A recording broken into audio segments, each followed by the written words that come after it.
The following story is based on real events. Names and identifying details have been changed to protect those involved. The receipt is folded into quarters. That is the first thing I notice. The way it has been folded, deliberately, into a precise square no bigger than a matchbook and tucked into the inside breast pocket of my husband's winter coat. David has always folded things that way. Receipts, parking tickets, notes he writes to himself. I have watched him do it 1,000 times across 14 years of marriage. I know that fold the way I know the sound of his key in the front door. I am not looking for anything when I find it. It is a Tuesday evening in the second week of November, and I am hanging up his coat because he left it draped over the banister again, the way he always does. And my hand goes into the pocket automatically because there is always something in there. A pen, a gum wrapper, loose change. What my hand finds is a receipt. I should tell you what our life looks like at this point, because it matters. My name is Sandra. I am 41 years old. I am a senior hospital administrator, which means I manage budgets, staffing schedules, and compliance audits for a regional medical center with 412 employees. I am the person people call when something is about to go wrong and they need someone calm enough to stop it. I am not a person who panics. David and I have been married for 14 years. We met at a work conference. He was presenting, I was in the audience, and he was funny in a way that surprised me because the presentation itself was about supply chain logistics.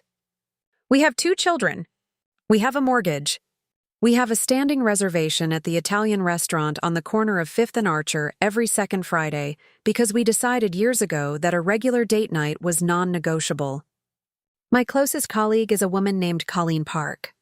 We have worked together for 9 years, and she has a habit of appearing at my office door at exactly 4:30 in the afternoon, with 2 coffees and a look on her face that means she has noticed something I have not yet admitted to myself. 3 months before I find the receipt, she appears at my door with that look, sets down my coffee and says very quietly, "You seem like you are carrying something heavy. You do not have to tell me what it is.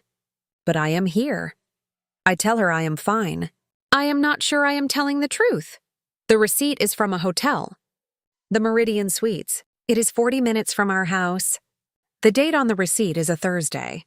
A Thursday 3 weeks ago when David told me he was presenting at a client dinner and would not be home until late. I remember that Thursday specifically because our younger daughter had a school concert and I sat in the 3rd row and took photographs and texted David 3 of them. And he replied with a heart emoji from what I now understand was a hotel room 40 minutes away. The total on the receipt is $219. I stand in the hallway with his coat still in my hands for a very long time. Then I fold the receipt back into its precise little square, put it exactly where I found it, hang up the coat, and walk into the kitchen to finish making dinner. David comes home 20 minutes later. He kisses me on the cheek. He asks how my day was. I tell him it is fine. He sets the table. We eat dinner as a family, and I decide, standing at that kitchen counter with a wooden spoon in my hand, that I am not going to say a single word until I know exactly what I am dealing with. I want to be clear about something. What I feel in that moment is not rage. It is not grief. Those will come later in waves, usually at 3 in the morning when the house is silent, and I am lying on my side of the bed listening to David breathe. What I feel in that moment is something I can only describe as a very cold, very clear sense of purpose. I have spent 20 years in hospital administration. I know how to read a situation, gather information, identify the scope of a problem, and build a response that is proportionate to the actual facts on the ground, not my initial impression of them. I have seen administrators make catastrophic decisions based on incomplete information. I have always believed that the worst decisions are made in the first hour after a shock. So I wait. I do not go through his phone. Not yet. I do not search his email. I do not confront him. Confrontation is what people do when they want an argument. I want evidence. I did not confront him. Confrontation is what people do when they want an argument. I wanted evidence. The following Saturday, While David is taking our daughters to their swimming lesson, I sit down at the kitchen table with 2 years of bank statements printed from our joint account. It takes me 4 hours. By the end of those 4 hours, I have found 47 separate transactions I cannot account for. Hotel charges, restaurant bills in neighborhoods we have never visited together, a florist I have never heard of, 3 charges to a jewelry store where I have never received a single piece of jewelry. The total across 26 months is $31,412. $31,000 spent on a life I was never told about. I close the folder. I put the statements back in the filing cabinet exactly as I found them. I wash my coffee cup. I am standing at the kitchen window looking at the garden when David's car pulls into the driveway, and both girls come running up the front path. Still damp from the pool, arguing about something I cannot hear through the glass. I watch my husband get out of the car. He looks exactly the same as he always has. And I realize, standing at that window, that I have absolutely no idea who I have been living with. That night, after the girls are in bed, I call Colleen. I do not tell her everything, not yet. I tell her I have found some things I cannot explain, and that I need to think carefully before I do anything. She listens without interrupting, which is one of the things I have always valued most about her. When I finish, she says, "Whatever you decide to do, make sure you do it when you are ready, not when you are afraid." Those are 2 very different timings. I think about that for a long time. The following Monday, I call a family law solicitor. I do not tell David. I use my own mobile phone from my car in the hospital car park on my lunch break. The solicitor's name is Patricia Noel, and she has a calm, precise manner that I find immediately reassuring. I tell her what I have found. She listens. She tells me several things I need to understand before I make any decisions. She tells me that in our jurisdiction, financial concealment within a marriage is taken seriously by family courts. She tells me that the quality and comprehensiveness of my documentation will matter significantly. She tells me that the worst thing I can do at this stage is confront my husband before I have a complete picture, because confrontation gives the other party the opportunity to move assets, delete records, and prepare a counter-narrative. She tells me to keep gathering. There is a night, this is about 3 weeks into what I have started calling in my own head the documentation phase, when I almost stop. It is a Sunday. The girls are asleep. David has fallen asleep on the sofa watching something on television, and he looks in that moment exactly like the man I married. His face is relaxed. His breathing is even. There is a blanket half pulled over his legs that I put there because the room was cold, without even thinking about it, the way you do things for people you have loved for 14 years.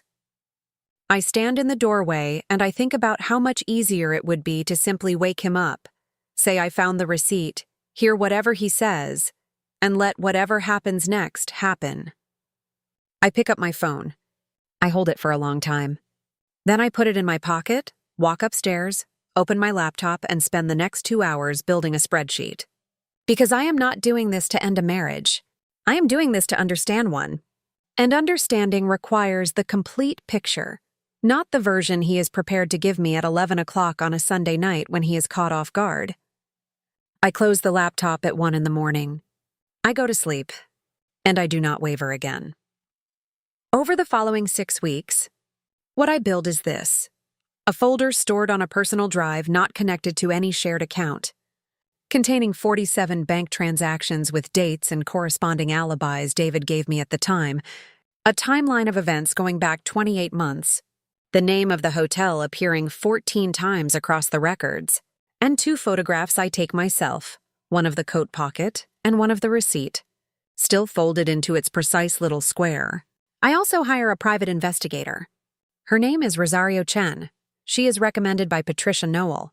She is expensive, and I pay for her from a savings account David does not know exists, not because I was hiding it from him, but because it was an account I had before we married and I simply never closed it. Rosario Chen charges me $3,000 for 3 weeks of work. What she delivers is a report that confirms everything, names a person I will not name here, and includes documentation of 11 separate meetings over a 14-month period. 14 years of marriage, and I had no idea I was funding a life I was never invited into. I bring everything to Patricia Knoll on a Thursday morning, 11 weeks after I found the receipt. She reviews the folder for 40 minutes without speaking. Then she looks up and says, "This is one of the most thorough pieces of personal documentation I have seen in 22 years of family law practice." I file for divorce that afternoon. David comes home to a normal house. Dinner on the table. Girls doing homework. Me at the kitchen counter. He does not know, not yet. The divorce papers are served 4 days later by a process server at his office at 2:15 in the afternoon on a Wednesday. He calls me from the car park. He is not calm. I let the call go to voicemail. He tries initially to contest the financial concealment claim. His solicitor argues that the transactions were personal expenditures and not subject to full disclosure in the asset division. Patricia Knoll presents my documentation. She presents the private investigator's report. She presents the time-stamped bank statements alongside the messages David sent me on each of those dates. Messages I had saved, not because I was suspicious, but because I am a person who does not delete things. One of those messages reads, "Working late again, do not wait up." It was sent at 7:43 in the evening. The hotel receipt from that same evening is time-stamped at check-in, 7:21. The financial concealment claim is upheld. The court orders full disclosure of all assets and accounts. What this process reveals is not only the $31,000 I had already found. It reveals a further $18,000 in a personal account David had opened in his name alone, which had received transfers from our joint account in increments small enough to avoid triggering any automatic alerts. The total is $49,412. I sit in Patricia Knoll's office, and I look at that number on a piece of paper, and I think about all the things $49,000 represents. It represents the kitchen renovation we said we could not afford, the holiday we did not take, the year I picked up an additional project at work, because I was worried about money, and sat at my desk until 7 in the evening, 3 nights a week, and came home tired and told my daughters I was sorry for being so distracted. $49,000. I was working overtime to fund a secret. The divorce is finalized 7 months after I filed. The settlement awards me the family home, primary custody of both children, and full recovery of the $49,412, plus a contribution to legal costs. David Merritt moves into a rented flat 14 minutes from the school so he can maintain his contact schedule with the girls. I do not wish him harm. I want to be clear about that. He is still the father of my children, and I need to be able to sit across from him at school events and parent-teacher evenings, and do that without bitterness, for their sake. But he made a choice. He made it repeatedly, over 28 months, while I was making dinner and attending school concerts and picking up his coat from the banister and putting it away. And when I found the evidence of that choice, I made one of my own. He spent 3 years building a secret. It took me 11 weeks to dismantle it. I want to tell you what the day the divorce was finalized actually felt like, because I had imagined it many times during those 7 months. I had imagined feeling triumphant. I had imagined feeling relieved. I had even imagined feeling nothing at all, just a hollow kind of quiet where the marriage used to be. What I actually feel, walking out of that building on a Thursday morning in late spring, is something I was not prepared for. The sun is out. It has been raining for 3 days and the sun is out, and it hits the pavement in a way that makes everything look freshly washed and very bright. I stop on the steps. I do not know how long I stood there. Long enough that Patricia Knoll comes to stand beside me and does not say anything, which is exactly the right thing to do. And then, without planning to, I smile. Not because of the settlement. Not because of the verdict or the documentation or the $49,000 recovered or any of it. I smile because I can feel for the first time in a very long time exactly where my feet are. I am standing on the steps of a building in late spring sunshine, and I know precisely who I am and what I did and what I am walking toward. That feeling, I want you to understand this, is not something David took from me. It is something I found. 3 months after the divorce is finalized, I take my daughters to the park near our house. Our house, I still have to remind myself mine now, on a Saturday afternoon. They run ahead of me the way they always do, the way that never gets old no matter how many times I have watched it. I sit on a bench in the sun with a coffee and I watch them. There is a moment. They are playing on the climbing frame, arguing cheerfully about something I cannot quite hear. When my younger daughter looks up and spots me watching her, she waves. Just a small wave, the wave children give when they want to make sure you are still there. I wave back. And I feel it again. That same feeling from the steps outside the building. Clean and clear and entirely mine. I had spent 14 years making myself smaller inside my own life without knowing it.